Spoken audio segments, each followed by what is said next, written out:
Bonjour à tous. Donc voilà, 2024. Donc on est dans le réveil de nos petites abeilles qui ont passé tout l'hiver complètement enfermées dans leur ruche pratiquement.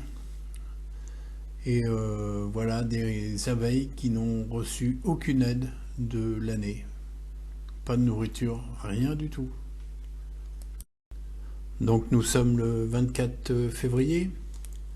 Et on peut voir que déjà la ponte a commencé puisqu'il y a du pollen aux pattes.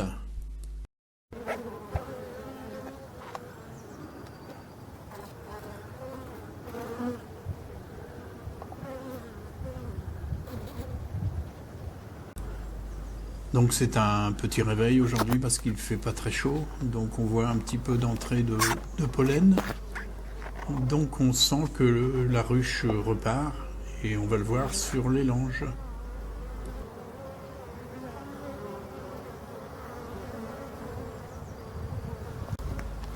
Donc on a une température d'environ 9 degrés. 8, 9, 10. Là, il y a un tout petit peu de soleil qui est arrivé, donc elles sortent dès qu'il y a du soleil.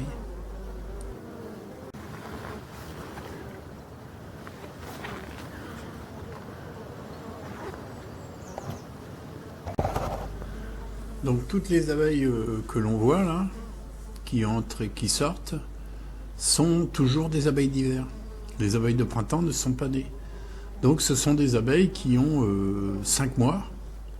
C'est les costauds, c'est celles qui ont été faites et élevées pour passer l'hiver et maintenir la ruche chaude, pour protéger la reine. Donc voilà, là elles sortent, elles vont faire leurs petits besoins et en même temps elles rentrent un peu de pollen, un petit peu de nectar pour relancer la ponte. Et malheureusement pour elles, normalement au mois de mars, elles vont mourir pour faire place aux abeilles de printemps. Alors ça, c'est les courageuses qui sont nées en octobre à peu près.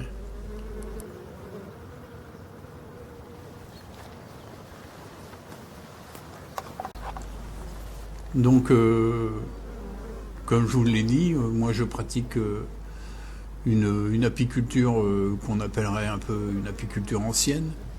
Et cette année, j'ai décidé de ne pas du tout nourrir mes ruches, ni candy, ni quoi que ce soit. De les laisser en autonomie parce que je trouvais qu'il y avait ce qu'il fallait. Et puis bon, la manière dont je pratique, elles ont rempli les ruches à l'automne. Et on peut voir que sur 23 ruches, j'ai 23 ruches de vivantes. Sans candy, sans pâtis, sans rien du tout, c'est-à-dire en autonomie totale. Donc comme quoi ça marche, hein, il faut leur faire confiance et surtout, on ne faut pas oublier que moi j'ai une abeille locale. J'ai une abeille qui connaît ses champs et ses forêts, ses talus. Et elle sait faire ses réserves et surtout elle sait très bien se gérer. L'abeille noire, c'est une abeille qui est complètement adaptée à son biotope. La preuve en est, voilà.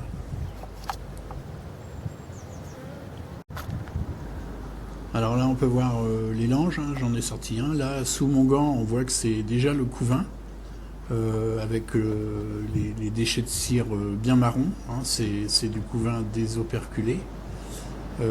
Et sur le jaune, sur les côtés, là, on voit que là, le jaune presque blanc, c'est les réserves. Et c'est en train de désoperculer le miel pour le consommer, pour finir l'hiver. Donc là, on voit un très beau lange où la colonie est sur la droite et les réserves sont sur la gauche. C'est pas moi qui ai fait ça, c'est elles qui ont équilibré la ruche comme ça. Alors voici un autre lange hein, d'une ruche d'à côté. Donc là aussi, on voit que la ponte a commencé, que le couvain commence à être désoperculé. Ça veut dire que des jeunes abeilles sont en train de naître.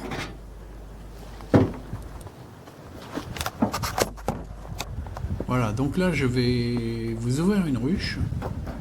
Voilà, j'enlève le capot. Bon, il y a un nourrisseur, mais qui n'a pas reçu de nourriture, simplement pour faire du chaud et puis une mousse. Et comme on peut voir, les abeilles sont sous le plexi. Et on peut voir qu'il y a du monde. Hein. Voilà. Là, il y a une petite araignée d'écrasée qui est un peu séchée. Mais voilà, donc elles ont même commencé à mettre sur le haut des cadres un petit peu de cire. Donc on voit que la colonie est bien au milieu, celle-ci, et assez abondante.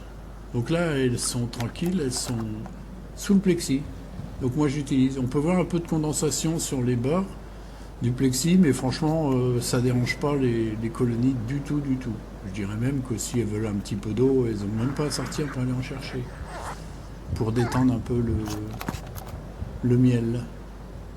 Donc voilà comment je fais. Là, voilà. Donc, après avoir embêté un petit peu les ruches, on voit qu'elles sont un petit peu chafouines, quoi. Elles se défendent. Hein. Là, elles sont pas très contentes. Je suis venu les embêter. Mais bon, très peu. Hein. Donc, mes dernières ouvertures de ruches étaient en décembre. Sinon, je n'ai pas début décembre pour enlever les lanières, parce que forcément, j'ai traité à pivard. C'est le seul soin que je leur ai apporté. Là, j'ai commencé à soulever sur un côté les portes vertes, les portes à frelons, pour qu'elles commencent à sortir un peu plus large si elles veulent. Donc en attendant de mettre les portières blanches, c'est-à-dire courant mars. Là on peut voir un petit peu de pollen.